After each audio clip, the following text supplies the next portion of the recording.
హైదరాబాద్లోని గాంధీ భవన్ ఎదుట 317 జీవో బాధితులు ఆందోళన చేపట్టారు. జీవో 317కు వ్యతిరేకంగా నినాదాలు చేశారు. దీనిపై కాంగ్రెస్ ఇచ్చిన హామీని వెంటనే నెరవేర్చాలని, స్థానికత ఆధారంగా బదిలీలు చేపట్టాలని డిమాండ్ చేశారు. తాము అధికారంలోకి వస్తే జీవో 317 సమస్యను పరిష్కరించి రద్దు చేస్తామని గతేడాది అక్టోబర్ 2న పీసీసీ అధ్యక్షుడి హోదాలో రేవంత్ రెడ్డి హామీ ఇచ్చారన్నారు. అధికారంలోకి వచ్చిన తర్వాత మంత్రి దామోదర రాజనరసింహ అధ్యక్షతన 317 జీవోపై మంత్రివర్గ సంఘం కూడా ఏర్పాటు చేశారని తెలిపారు.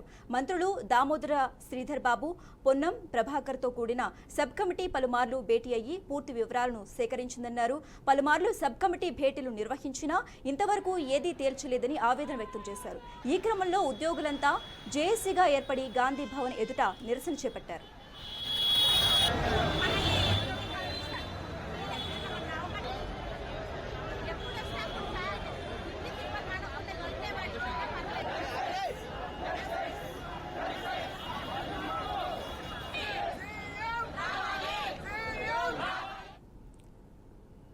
రైట్, ఇక ఇదే అంశానికి సంబంధించి మరింత సమాచారం మా ప్రతినిధి క్రాంతి ఫోన్ ద్వారా అందిస్తారు. Kranti.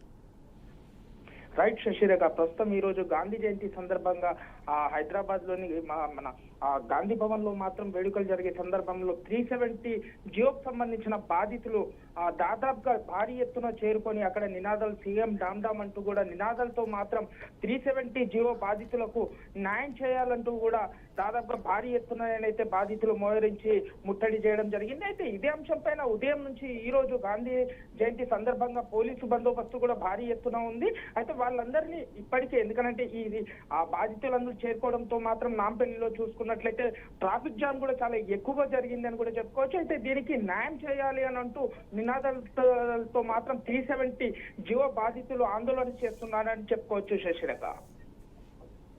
Okay, right, thanks for updates Kranti.